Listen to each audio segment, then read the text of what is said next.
Grim weather was set to greet the peloton for stage 3 of Emakumeen Bira, race 12 of the 2019 UCI Women's World Tour.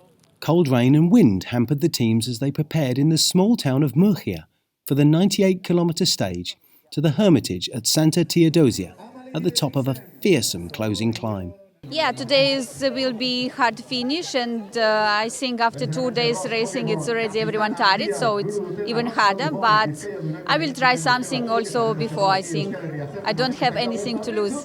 The first climb will definitely be a decisive factor, and that's the longest climb of the day, so that's about 5k, but then the last climb is the finish climb, so that one will literally just be full gas, like give your everything to the finish. The rain stopped briefly as the bunch rolled out of town for a gently undulating opening section. But the drizzle soon started again as a large group made their way off the front, allowed to go by a peloton which was still warming up in the unseasonal weather.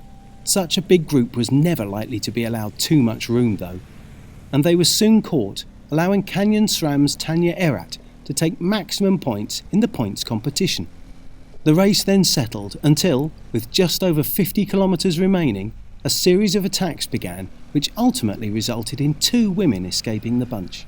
The Dutch pair of Nicole Steichinger and Roos Hogeboom were allowed space, and the pair worked very well together over the following 15 kilometres, though they were never allowed more than 1 minute lead. On the approach to the final bonus sprint of the day, yesterday's most aggressive rider, Małgorzata Jasinska, managed to bridge to the duo, catching them as the race entered its critical phase. The 3 worked well together, though onto the penultimate climb, Jasinska was the last one standing, and she was caught by Trek Segafredo's Taylor Wiles. The Polish champion was unable to hold the wheel though, as American Wiles forged on alone, through the rain and cloud which blanketed the hills into which she was racing. By the time she topped the penultimate climb of Opakua, she led the field by 25 seconds in fast deteriorating conditions. On the final fearsome climb and its 17% ramps, only the strongest survived, as at the front Movistar tried desperately to close the American down. Wiles gritted her teeth and ground her way to the top to take her first UCI Women's World Tour victory, 21 seconds ahead of teammate Elisa Longo Borghini. It was really hard.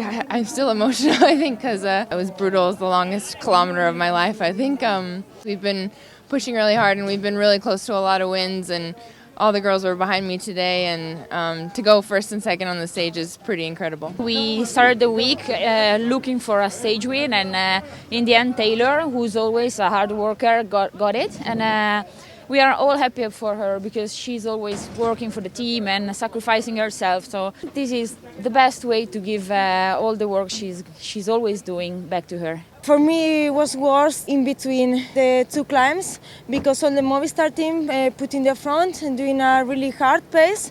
It was super hard, and then I say, okay, they are just 2Ks. I have to give all and try to keep the jersey. Her battling performance saw Ale Cipollini's Soraya Paladin finish 3rd, and 3 places further back, Team Virtue's Norwegian rider, Katrin Allerud, finished an excellent 6th.